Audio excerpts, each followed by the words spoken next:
ನನ್ನ ಹೆಸರು ಅನುಪಮ ಪ್ರಶಾಂತ್ ಚಕ್ರವರ್ತಿ ಅಂತ. ಪ್ರಶಾಂತ್ ಅವರಿಗೆ 1 ಇಯರ್ ಬ್ಯಾಕ್ ಒಂದು ಪ್ರಾಬ್ಲಮ್ ಆಗಿತ್ತು. ಒಂದು ಸುಳ್ಳಿನ ಎಫ್ಐಆರ್ ಆಗ್ಬಿಟ್ಟು ಎಲ್ಲ ಕಡೆಗೂ ಇತ್ತು. ಸೊ ಅವಾಗ ಆ ಟೈಮಲ್ಲಿ ದರ್ಶನ್ ಸರ್ ಅವ್ರ ಬ್ಯುಸಿ ಶೆಡ್ಯೂಲಲ್ಲೂ ಒಂದು ನೈಟ್ 11 ಗಂಟೆಗೆ ವಿಚಾರಿಸಿದ್ರು. ಇವ್ರು ಇರಲಿಲ್ಲ, ಇವ್ರ ಹತ್ರ ಫೋನ್ ಇರಲಿಲ್ಲ.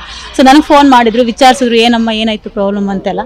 ಸೊ ಏನಾದ್ರು ಹೆಲ್ಪ್ ಬೇಕಾದರೆ ಮಾಡ್ತೀನಿ ಅಂತೆಲ್ಲ ಒಂದು ವಿಚಾರಿಸಿದ್ರು. ಸೊ ಆ ಥರ ದರ್ಶನ್ ಸರ್ ಇವಾಗ ಏನು ಮಾಡಿದ್ದಾರೆ ಅಂದರೆ, ಅವರು ತಪ್ಪು ಮಾಡಿದ್ರೋ ಬಿಟ್ಟಿದ್ರೋ ಗೊತ್ತಿಲ್ಲ, ಅದು ಕೋರ್ಟು ಕಾನೂನು ನೋಡ್ಕೊಳ್ಳುತ್ತೆ. ಆದರೆ ಅವ್ರು ಸಾವಿರಾರು ಜನಕ್ಕೆ ಒಂದು ಸಹಾಯ ಮಾಡಿದ್ದಾರೆ. ಸೊ ಆ ಒಂದು ಅಭಿಮಾನದಿಂದ ನಾವು ಇಲ್ಲಿ ಬಂದಿದ್ದೀವಿ. ಹಾಗೆ ನಮಗೂ ಅಷ್ಟೇ ಒಂದು ಕಷ್ಟದಲ್ಲಿದ್ದಾಗ ಒಂದು ವಿಚಾರಿಸಿದ್ದಾರೆ ಫೋನ್ ಮಾಡಿ. ಸೊ ಆ ಅಭಿಮಾನದಿಂದ ಬಂದಿದ್ದೀವಿ. ಹಾಗೆ ಅವರು ರೇಣುಕಾ ಸ್ವಾಮಿ ಅವ್ರಿಗೂ ಅಷ್ಟೇ, ಅವರ ಫ್ಯಾಮಿಲಿಗೆ ಒಂದು ದುಃಖ ಭರಿಸೋ ಶಕ್ತಿ ಕೊಡಲಿ. ತಪ್ಪು ಮಾಡಿದ್ರೆ ಶಿಕ್ಷೆ ಆಗೋದು ಹಾಗೆ ಆಗುತ್ತೆ. ಅದು ನಾವು ಹೇಳೋಕ್ಕಾಗಲ್ಲ, ನೀವು ಹೇಳೋಕ್ಕಾಗಲ್ಲ. ಸೊ ಒಂದು ಅಭಿಮಾನ, ಒಂದು ಒಳ್ಳೆ ಕೆಲಸ ಮಾಡಿದಾರಲ್ಲ, ಆ ಅಭಿಮಾನಕ್ಕೋಸ್ಕರ ಬಂದಿದ್ವಿ. ಸರ್ ನಾನು ಏನು ಹೇಳಕ್ಕೆ ಇಷ್ಟಪಡ್ತೀನಿ ಅಂದರೆ, ಈಗ ಒಬ್ಬ ಹೀರೋ ಅಂದ್ಕೊಳ್ಳಿ ಸರ್. ಒಬ್ಬ ಹೀರೋ ಅಂದರೆ ನಮ್ಮ ಕರ್ನಾಟಕ ಒಂದು ಇಂಡಸ್ಟ್ರಿನ ಒಂದು ತುದಿಗೆ ತಗೊಂಡೋಗಿದ್ದ ಹೀರೋ ತಾನೆ ಸರ್. ನಮ್ಮ ಕರ್ನಾಟಕದ ಒಂದು ಹೆಮ್ಮೆ ಅನ್ಬೋದು ಅಲ್ವಾ.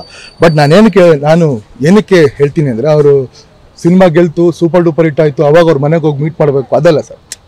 ಕಷ್ಟದಲ್ಲೂ ಬಂದ್ಬಿಟ್ಟು ನೋಡಬೇಕು ಅನ್ನಿಸ್ತು, ಸುಖದಲ್ಲಿ ನೋಡೋಕ್ಕಾಗಲಿಲ್ಲ ಅವ್ರನ್ನ.